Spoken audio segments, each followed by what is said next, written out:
마가복음 5장입니다. 35절 말씀부터 43절 마지막 절까지 말씀 봅니다.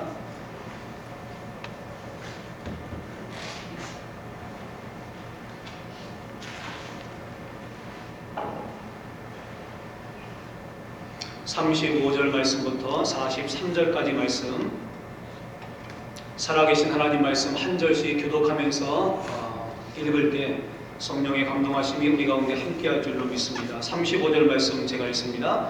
아직 말씀하실 때 회람장의 집에서 사람들이 와서 가로되 당신의 딸이 죽었나이다. 어찌하여 선생을 더 괴롭게 하나이까? 예수께서 주는 말을 못해서 들으시고 회람장에게 이르시되 두려워 말고 믿기만 하라 하시고 베드로와 야고보의 형제 요한 외에 아무도 따라옴을 허치 아니하시고 회당장의 집에 함께 가사 환호하는가 천사들의 울며 심히 궁금함을 보시고 들어가서 저희에게 이르시되 너희가 어찌하여 허나하며 오느냐? 이 아이가 죽은 것이 아니라 잔다 하시니 저희가 배우더라. 예수께서 저희를 다 내어 보내신 후에 아이의 부모와 또 자기와 함께한 자들을 데리시고 아이 있는 곳에 들어갔다. 그 아이의 손을 잡고 가라사대 달리다 굼 하시니 번역하면 곧 소녀야 내가 네게 말하노니 일어나라 하심이라. 소녀가 곧 일어나서 걸으니 나이 12살이라. 같이 읽겠습니다. 예수께서 이 일을 아무도 알지 못하게 하라고 저희를 많이 경계하시고 이에 소녀에게 먹을 것을 주라 하시니라. 아멘. 할렐루야. 네. 살아계신 하나님께서 오늘도 우리와 함께 계시는 줄로 믿습니다. 네. 어떤 교회 주일학교에서 전도사님이 학생들에게 기적이라는 것을 설명하기 위해서 그래서 한 가지 예를 들어서 아이들에게 이렇게 얘기를 했습니다. 얘들아 어떤 한 사람이 있었는데 4층에서 발을 그만 삐끗하면서 밑으로 떨어졌는데 죽지도 않고 몸에 아무런 상처도 나지 않고 멀쩡한 거야. 이걸 어떻게 설명하겠니? 라고 그렇게 질문을 던졌습니다. 그러니까 한 아이가 대답하기를 전도사님 운이 참 좋았네요. 그래서 전도사님이 원하는 답이 아니기 때문에 또 한 번 물어봤습니다. 그렇게 떨어졌는데 몸에 상처 하나 그리고 기스 하나 나지 않고 몸이 말짱하고 온전했단다. 이걸 어떻게 설명할 수 있겠니? 라고 또 물어보니까 또 아이가 얘기하기를 전도사님 그 사람 참 운이 좋았네요 라고 얘기를 하는 겁니다. 전도사님은 점점 답답해 옵니다. 왜냐하면 자기가 원하는 정답이 나와야 그 다음을 펼쳐나갈 텐데 정답이 안 나오니까 이게 막막하고요 당황스럽기도 한 겁니다. 그래서 세 번째 또 용기를 내서 아이들에게 똑같은 얘기를 했습니다. 그랬다면 이걸 어떻게 설명할 수 있겠니? 라고 얘기를 하니까 한 아이가 손을 들면서 이렇게 얘기를 했습니다. 전도사님 그 사람 정말 엄청 운이 좋네요. 그렇게 얘기하는 겁니다. 난감하고 당황스럽고 그런 거예요.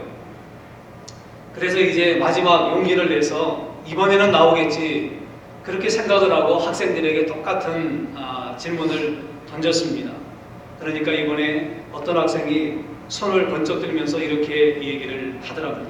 전도사님 그런 뻥이 어디 있어요? 그래서 그 설교는 전사님은 기적을 했는데 뻥으로 끝났다고 하는 우스개 이야기입니다. 물론 우스개지요. 우리가 인생을 살면서 기적을 소망합니다. 다른 사람의 축복과 다른 사람이 그 일의 주인공이 아니라 인생 가운데 내게 깃들여진 인생의 사건이 되기를 바라고 정말 내 인생 가운데 남들은 다 할 수 없고 남들은 정말 아니라고 말하지만은 기적 같은 그 일이 내 삶 가운데서 일어나기를 바랍니다. 오늘 이 기적을 꿈꾸면서 정말 다른 사람은 모르지만 내 인생 가운데 지금 이 순간 이 기적은 반드시 일어나야 되고 이 기적은 나의 사건이 되어야 하며 그리고 기적은 내 삶 가운데 반드시 그렇게 펼쳐져야 한다라고 하는 이 절박한 마음을 가지고 한 사람이 예수님 앞으로 찾아 나오는 것으로 오늘 이 본문의 내용은 보여주고 있습니다. 그 사람 바로 가버나움의 회당장 야이로라고 하는 사람이었습니다. 지금 이 사람에게 무슨 일이 있기 때문에 절박한 마음을 가지고 평상시 같으면 예수님 앞으로 찾아 나올 만한 사람이 아닌데 예수님 앞에 나와서 도움을 청하고 있는 이 사람의 이 간절한 사연은 뭘까요? 그것은 바로 우리가 읽지는 않았지만 이 사건의 그 시작은 5장 21절 이하부터 그 내용이 이어지고 있는 것입니다. 22절 말씀 보니까 이렇게 얘기합니다. 회당장 중 하나인 야이로라는 이가 와서 예수를 보고 발 아래 엎드려 많이 간구하여가되 내 어린 딸이 죽게 되었사오니 오셔서 그 위에 손을 얹으사 그로 구원을 얻어 살게 하소서라고 말합니다. 여러분, 이 애끓는 부정의 마음, 자기의 어린 외동딸 12살을 먹은 그 딸을 자기의 가슴에 품고 사랑하는 마음으로 자기가 해볼 건 지금 다 해보지 않았겠습니까? 이 사람이 누굽니까? 회당장이라고 얘기해 주고 있습니다. 그 사람이 사회적인 그 포지션, 어떠한 위치에 있는 사람인가를 지금 보여주고 있는 이 말이죠. 회당이라고 하는 것은요, 유대인 사회에서는 사회의 중심입니다. 거기서 예배가 이루어지고 하나님 말씀을 가르치고 배우는 일도 이루어지고 학생들의 교육도 이루어지고요. 그리고 더 나아가서는 거기서 바로 그 집회하는 그 일도 이루어집니다.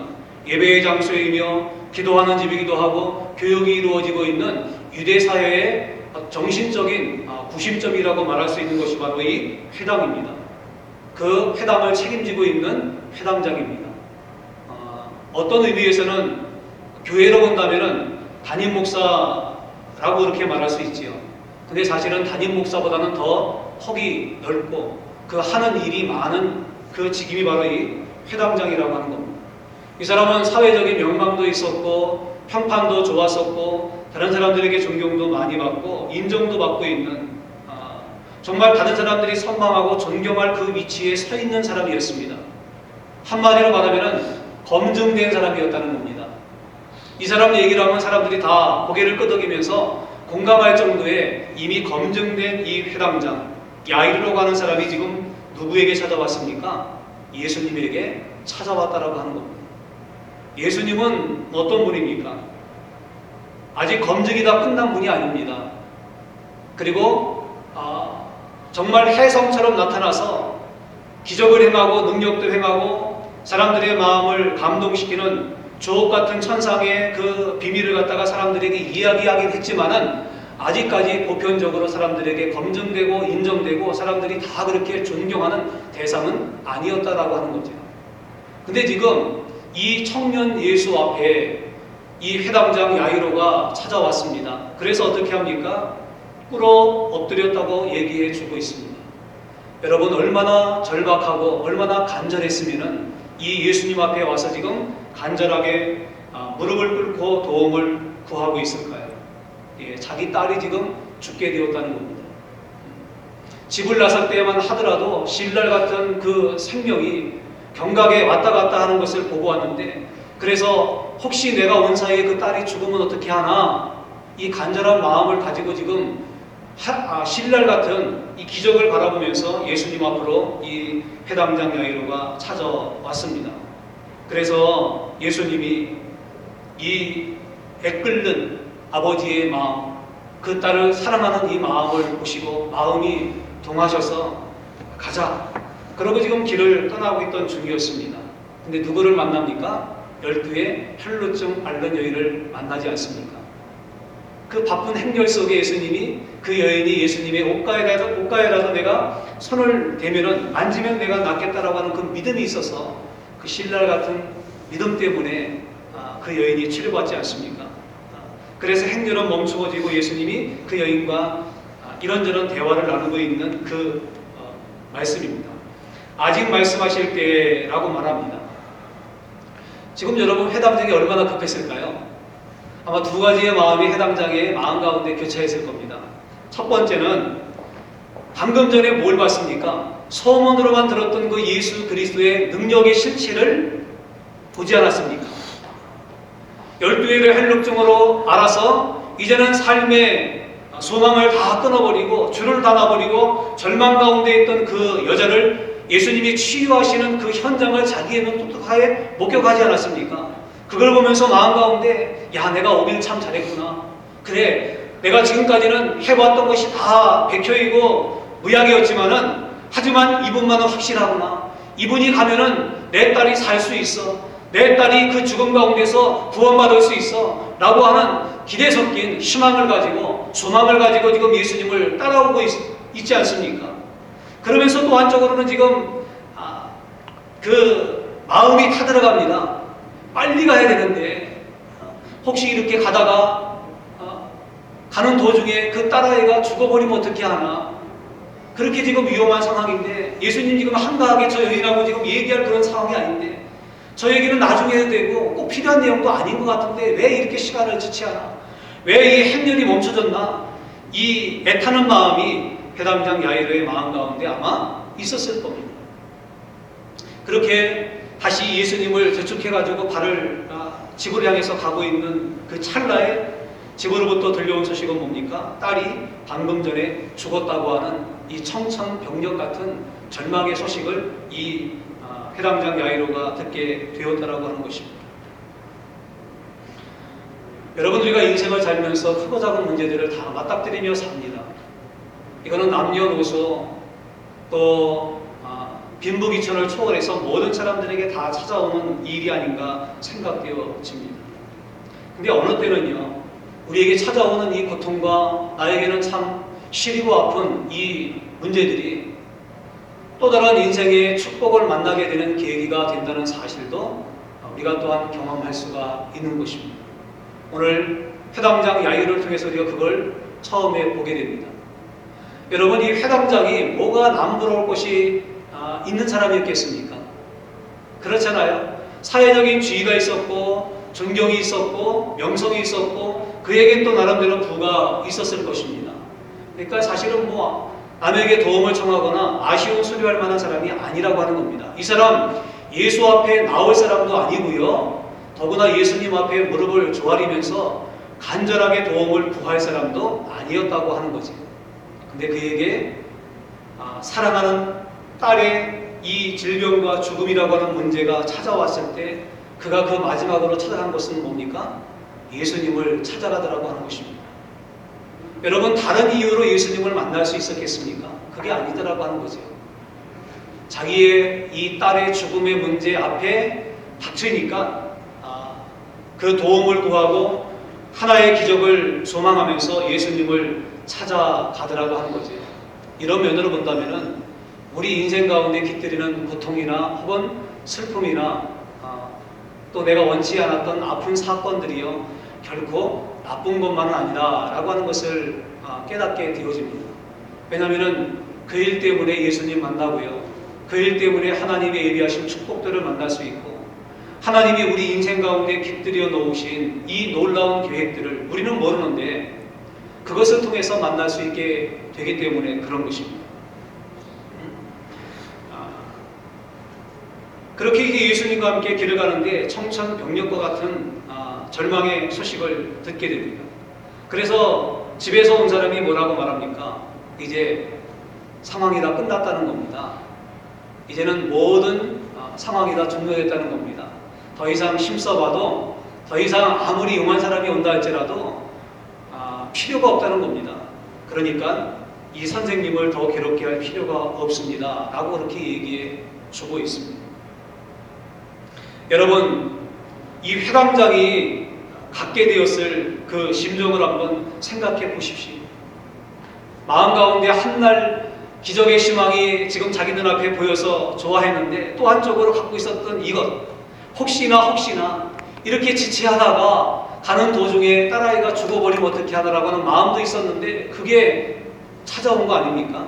그게 현실된 거예요.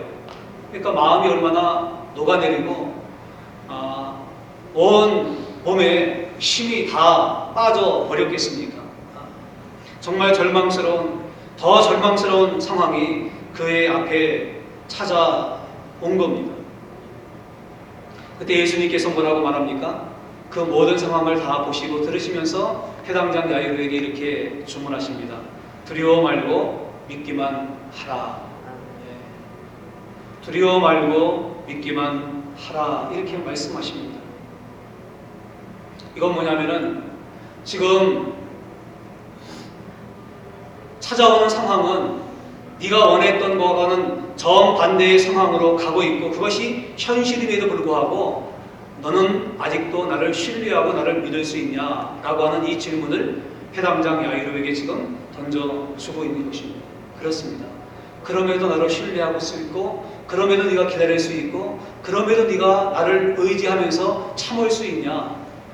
이 질문을 지금 예수님께서 하고 있습니다.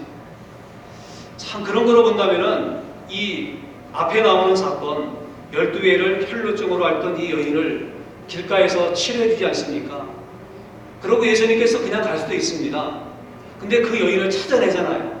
그리고 그 여인과 대화해서 그 여인의 질병이 확실하게 치유됐다는 것을 확증해서 그 본인과 그리고 주위에 있는 사람들에게 확실하게 알려주시잖아요. 근데 어떻게 본다면은 이 모든 상황들이 12의 혈루증을 앓는 여인을 위한 예수님의 사랑의 배려이기도 하지만은 지금 이 시작이 누구로부터 된 겁니까? 회당장 야이로부터 사실 이 이야기가 전개되는 거 아니겠습니까? 그의 집에 가기 위해서 지금 행렬이 움직이다가 12의 혈루증을 앓는 이 여인의 치료받는 기적의 역사를 체험한 거 아니겠습니까? 그냥 가도 돼요, 사실요. 확인하지 않아도 됩니다. 나중에 갔다 와서 해도 돼요. 근데 지금 예수님께서 이 바쁜 시간을 쪼개서 행렬을 멈추고 그 여인에게 이러한 이야기를 통해서 그 질병이 나은 것들을 확증시켜주는 이 작업은 지금 누구를 위한 것이었을까? 제 나름은 지금 회당장 야이로를 위하신 예수님의 배려가 아닌가 생각되어집니다. 지금까지 왔던 믿음은 그냥 들었던 믿음이거나 혹은 마음 가운데 신랄 같은 어떤 미심적인 믿음일 수도 있습니다. 근데 지금 그 사건을 통해서 절박함과 다급함 가운데 있고 절망 가운데 있는 이 회당장 야이로에게 무엇을 심어주기 원하신 배려입니까? 그건 바로 믿는 자에게는 능치 못함이었고 나를 믿는 자에게는 절망도 변하여 소망이 되어지고 희망이 되어지고 다시금 행복이 될 수 있다는 이 사실을 알려주기 위해서 예수님께서 이러한 일련의 행동들을 하신 것이 아닌가라고 생각되어지는 것입니다. 왜냐하면 예수님께서 혈루증을 앓는 그 여인과 마지막 대화하면서 뭐라고 말씀했습니까? 딸아, 내 믿음이 너를 구원하였으니 평안히 가라. 내 병에서 노임받을지어다. 이렇게 말씀하셨지요. 무엇을 구강한 겁니까? 무엇이 그 여인의 그 절망스러운 질병으로부터 치유받게 만든 겁니까? 우연이나 요행이 아니지요. 뭡니까? 그 여인의 믿음이었다고 하는 겁니다. 그 모든 것들을 다 보고 들었지요. 회당장 야이로가. 그러면서 지금 자기에게 절망스러운 상황이 다가왔을 때 현실 속에서 펼쳐지는 그 상황이 아니라 지금 뭘 믿으라고 하는 겁니까? 나를 믿을 수 있냐고 주님께서 그에게 질문을 던지고 있습니다. 참 재밌지요. 한편으로 보면 처음에 이 야이로는 누구의 문제를 끌어안고 주님 앞에 온 겁니까? 자신의 문제도이긴 하지만은 딸의 질병과 죽음의 고통으로부터 치유받기 위한 딸의 문제를 가지고 왔습니다. 사실 엄밀하게 보면은 딸의 문제거든요. 아버지가 대신 온 거거든요. 근데 그 딸이 죽어서 상황이 종료가 됐다고 얘기하는 이 현재 그 현실 속에서 예수님이 뭐라고 말씀합니까? 두려워 말고 믿기만 하라 이렇게 말합니다. 딸의 문제였는데 이제 누구의 문제가 된 겁니까? 해당장 야이로의 문제가 되는 겁니다. 믿으면 하나님의 역사와 능력과 기적과 영광을 체험하지만은 네가 믿지 못하면은 네가 지금 맞닥뜨리는 현실은 너의 삶이 되어지고 너의 진짜 현실이 될 수밖에 없고 절망일 수밖에 없다라고 하는 이 메시지를 예수님께서 해당장 야이로에게 주고 있다라고 하는 것입니다. 그렇습니다. 우리가 인생을 살면서 이러한 경우들이 있습니다. 현실과 믿음 사이에서 내게 지금 맞닥뜨린 삶의 정황과 그리고 내가 주님을 의리하는 그 신뢰 사이에서 갈등할 때가 있습니다. 이제 상황은 다 끝난 것 같고 아무리 그 용하다는 그 누가 나선다 할지라도 이 문제는 해결되지 않을 거야 라고 하는 절망스러운 상황이 우리 가운데 찾아올 때가 있습니다. 근데 여러분, 한 가지 우리가 중요하게 깨달아야 할 부분이 있습니다. 그것은요, 아무리 내게 찾아오는 상황이나 현실이 이미 종결되어지고 끝났다고 할지라도 그건 끝난 게 아닌 거예요. 끝났다고 끝난 게 아닙니다. 주님께서 끝이라고 말씀하기 이전까지는요, 그건 끝이 아닌 겁니다. 우리 가운데 그걸 말씀해 주고 있는 것입니다. 사람들은 끝이라고 그러고, 사람들은 절망이라고 그러고, 사람들은 이제 할 수 없다고 말합니다. 그런데 그렇다고 해서 사람들의 말처럼 그게 다 끝나고 이제는 내가 손 놓고 포기해야 할 때구나 라고 나의 모든 것을 내려놓을 때가 아니라고 하는 것입니다. 중요한 건 뭡니까? 사람이 말하는 것이 아니라 주님이 나에게 무엇을 말하는가가 중요하고요. 사람이 보는 그 현실이 아니라 주님께서 보고 계시는 것이 무엇인가가 정말 중요하다라고 하는 것입니다. 그렇습니다. 주님이 끝이라고 할 때까지는요, 아직 끝난 게 아닙니다. 주님이 그 사건에 대해서 피어리드 마지막 점을 찍기 전까지 그 사건은요, 진행형인 겁니다. 내가 보기에 내 계획과 내가 기대하는 기대치하고 아직은 안 맞아떨어질지라도 그건 끝난 게 아니라고 하는 것입니다.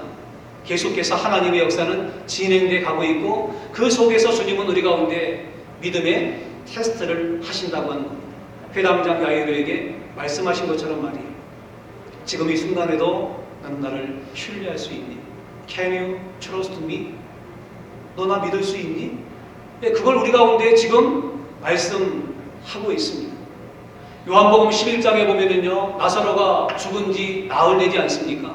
주님이 늦게 짐을 정리하고 제자들과 함께 그 나사로의 썩은 냄새가 나는 무덤 앞에 가지 않습니까?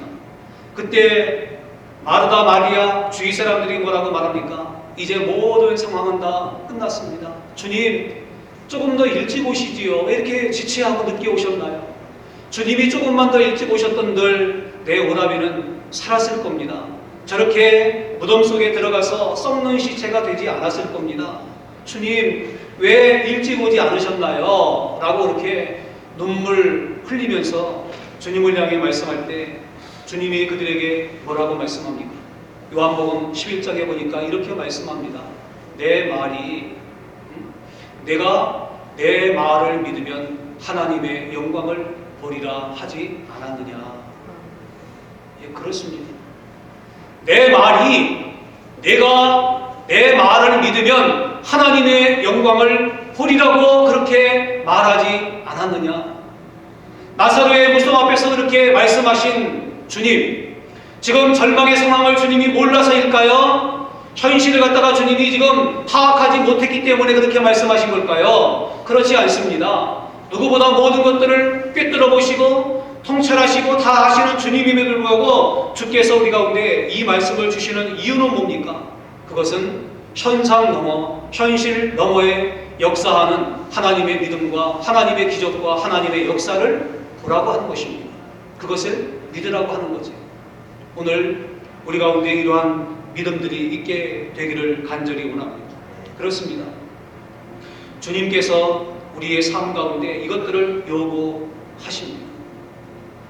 순간 이 회당장의 마음 가운데 한 단계 더 높게 주님에 대한 신뢰와 믿음이 생기기 시작했습니다. 이전까지는 그냥 소문으로만 들었고 정말 신랄 같은 기적이 나는 잘 모르지만 사람들이 이렇게 얘기하는 그 예수라고 하는 청년을 통해서 내 딸이 고침받고 살았으면 좋겠다라고 하는 이 마음만 가지고 왔거든요. 막연한 기대라고 할까요? 혹은 혈루병을 앓는 이 여인처럼 미신적인 그 마음을 가지고 갔을 수도 있겠습니다. 근데 지금 예수님과의 대화 속에서 뭘 지금 가진 겁니까? 주님을 신뢰하면 현실을 뛰어넘고 내 절망적인 상황을 갖다가 초월하는 하나님의 기적적인 역사가 일어날 수도 있겠다라고 하는 이 믿음을 갖게 되었다고 하는 거죠. 그래서 예수님과 함께 길을 갑니다. 그 집으로 갑니다. 집에 가보니까 이미 집은 엉망이 되어버렸습니다. 신랄 같은 희망이 있었는데 그 아이가 죽어버린 거예요. 그래서 고걸하고 있고 장례 준비 사람들이 분주하게 움직이고 있었습니다.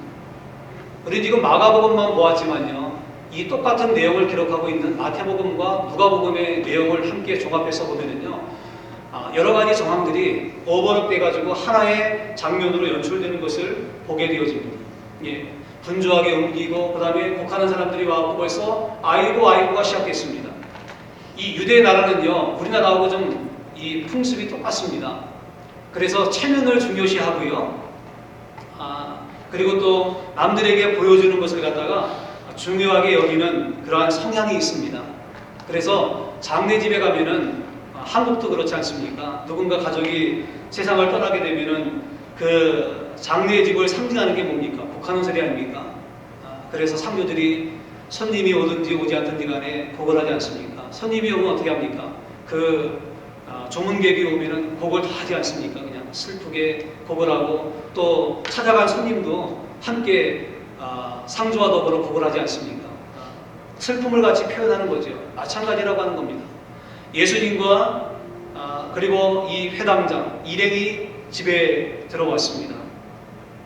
그러니까 사람들이 뭐라고 말합니까? 이미 죽었다라고 얘기하죠. 사람이 이미 죽었는데 필요가 없다고. 그러니까 뭐라고 말합니까? 너희가 어찌하여 헌화하며 오느냐? 이 아이가 죽은 것이 아니라 잔다라고 말씀을 하십니다. 그러니까 사람들이 뭐라고 말합니까? 비웃더라 그랬습니다. 뒤에서 뭐라고 수근덕수근덕 지들 자기들끼리 그랬겠지요. 그러면서 예수님의 그 행동과 말에 대해서 비웃음으로 그렇게 여겼습니다. 근데 예수님께서 그것들을 다 물리치시고 또 신경 쓰지 않고 그 부모와 그리고 베드로와 야고보 요한 이 세대를 데리고 그 소녀가 죽어 누워있는 곳으로 들어갔습니다. 그리고 어떻게 합니까? 41절 말씀 보니까 그 아이의 손을 잡고 가라사대 달리다 쿰 하시니, 번역하면 그 소녀야 내가 내게 말하노니 일어나라 라고 하는 뜻입니다. 이 달리다 쿰이라고 하는 것은 이건 히브리어가 아닙니다. 헬라어도 아닙니다. 이건 아람어입니다. 그래서 오랫동안 이 사람들이 아람어를 갖다가 사용했기 때문에 일반적으로 사용하는 이 언어입니다. 그리고 달리다 쿰은 뭐냐면은 이 달리다라고 하는 뜻이 비천한 적은 뭐 그런 뜻이거든요. 쿰 이건 뭐냐면 일어나라 라고 하는 겁니다. 그러니까 작은 소녀야 일어나라 이렇게 주님께서 그 죽어있는 소녀에게 말씀하셨습니다. 근데 여기 보니까 그냥 말씀한 게 아니라 그 아이의 손을 붙잡았다라고 말씀합니다. 사실 그냥 해도 되지 않습니까? 유대인들은요, 이 율법이나 혹은 그 정결법에 의해서 죽은 사람에게 손을 대지 않습니다. 부정하기 때문에. 근데 예수님은 그 모든 걸 알고 있음에도 불구하고 죽은 그 어린 소녀를 향해서 어떻게 합니까? 손을 잡고 그리고 달리다 쿰 그렇게 말씀하십니다. 이건 예수님이 그 아이에 대한 사랑의 터치이며 표현이라고 그렇게 말할 수 있죠. 이건 마치 뭐와 똑같냐면은 우리가 어린 자녀들 아침에 깨우지 않습니까? 깨울 때 어떻게 깨웁니까? 깨울 때 여러분 어떻게 깨우나요? 이 깨울 때 깨우는 모습을 여러분 머릿속에 연상하면은 여러분의 그 가정의 모습이 그대로 펼쳐지는 거죠. 보통 어떻습니까?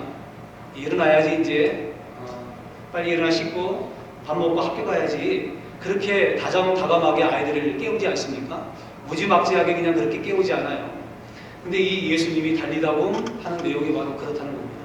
마치 잠잤던 아이를 갖다가 아침에 부모가 깨우는 것처럼 다정하고 그리고 사랑스럽고 따뜻한 목소리로 그 자녀를 깨우는 이 모습이 바로 달리다 쿰이라고 하는 것입니다. 그러니까 어떻게 됩니까? 소녀가 곧 일어나서 걸었다라고 말씀해 주고 있습니다. 여러분 지금 사람들은 죽었다고 말하고 절망이라고 말하고 종결이라고 말하고 다 끝이라고 말한 이 상황에서 이 죽어있는 소녀를 손을 붙잡고 일으켜 달리다 쿰 이렇게 말씀하시는 이분은 누구입니까? 이분은 바로 생명의 주인 되시며 죽은 자도 살리시는 부활의 능력을 가지신 주님이기 때문에 그렇다고 하는 것입니다. 아멘. 우리의 힘과 우리의 능력, 인간적인 그 어떤 것들이 아니라 이분 당신이 창조주 하나님이고 죽어있는 생명을 능히 죽음 가운데서 살릴 수 있는 전능하신 하나님이시며 부활의 주님이기 때문에, 그렇기 때문에 이 소녀를 향해서 달리라고 이렇게 말씀할 때 죽어있던 이 소녀가 다시 생명이 회복되어지고 잠자던 아이가 일어나 앉는 것처럼 이러한 놀라운 기적과 역사가 이 소녀의 삶 가운데 펼쳐지는 것을 우리 가운데 말씀해 주고 있는 것입니다. 그렇습니다. 여러분, 우리가 살면서 지금도 어려움을 겪고 있거나 절망의 상황이 우리 가운데 있는 분도 있을 것입니다. 그것이 사업의 문제든지 직장의 문제든지 또 질병의 문제든지 혹은 관계의 문제든지 물질의 문제든지 여러 가지 문제가 있어서 그것이 마치 나를 갖다가 꼼짝 못하게 죽어있는 것처럼 만들고 절망스럽게 만들고 나를 갖다가 정말 살 소망이 없이 만드는 그러한 상황 가운데 넣어서 정말 그 가운데서 힘들고 어려워하는 분들이 있을 수 있습니다. 하지만 오늘 주님의 이 소녀를 향한 소리를 여러분 들으시고 지금 주님께서 그 어린 소녀를 향해서 손을 펼치신 것처럼 우리를 향해서 손을 펼치십니다. 그리고 말씀하십니다. 달리다 쿰. 그 절망 가운데서 일어나라고 말씀하십니다. 그 어두움 가운데서 다시금 일어서라고 말씀하십니다. 그 질병 가운데 다시 회복되어지고 건강한 모습으로 살아가고 우리 가운데 말씀하고 있다라고 하는 것입니다. 여러분, 이 주님의 음성을 듣고 주님이 우리를 향해서 내미신 이 손을 붙들고 일어설 수 있는 저와 여러분 될 수 있게 되기를 예수님의 이름으로 축복을 드립니다. 그분은 전능하신 하나님이시며 그분은 부활의 주님이십니다. 우리의 힘과 우리의 능력으로는 안 돼요.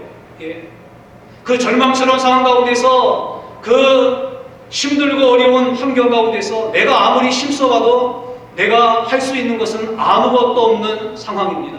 마치 이 어린 소녀가 죽음 가운데서 자기를 어떻게 할 수 없는 것과 마찬가지로요. 근데 지금 예수님이 그 소녀를 향해서 손을 내밀어 손을 잡고 뭐라고 말합니까? 달리다 쿰 말씀하십니다. 그렇습니다. 그분의 손을 잡을 때 문제가 해결되어지고 하나님이 그들을 위해서 준비해 놓으신 놀라운 축복과 은혜의 삶을 우리가 체험하게 될 줄로 믿습니다. 오늘 이 주님의 음성을 들을 수 있는 저와 여러분 될 수 있게 되기를 바랍니다.